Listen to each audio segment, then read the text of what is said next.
នេះជាផ្ទះរបស់យើងហើយវ៉ាវផ្ទះធំពួកឯងនៅទីនេះជាមួយយើងហើយណា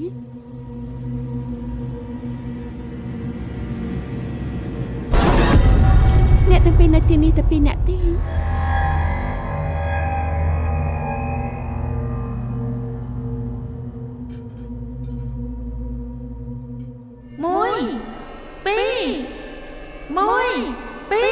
រត់តែ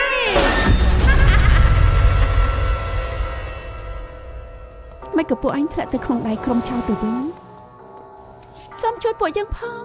មានគេកំពុងតាមចាប់ពួកយើងម៉ាឡេណាអាយុទៅបាន13ឆ្នាំទេពេលនាងស្លាប់នោះបញ្ចុះសពកូនខ្លួនឯងពិបាកទ្រាំ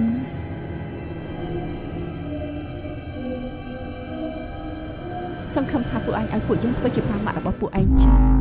ម៉ាក់ប៉ាម៉ែមកបាច់យ៉ាងអ្នកបានក្នុងផ្ទះ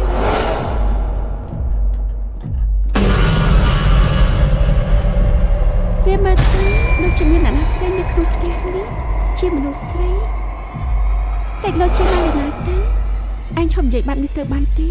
ពួកយើងមិនមែនមកទីនេះដើម្បីឆ្លោះគ្នាទេបងស្រីជួយបងទៅណាមានតែកន្លែងពីរទេដែលពួកឯងមិនត្រូវចូលដាច់ខាតគឺបន្ទប់ដាក់អីវ៉ាន់និងបន្ទប់របស់ម៉ាលីណាគ្រប់យ៉ាងខ្ញុំនិយាយនាងត្រូវតែធ្វើកុំភ្លេចណានាងមិនមែនជាម៉ាលីណាទេអ្នកណាដាក់បរាជ័យចឹងនឹងសម្លាប់អ្នកនោះ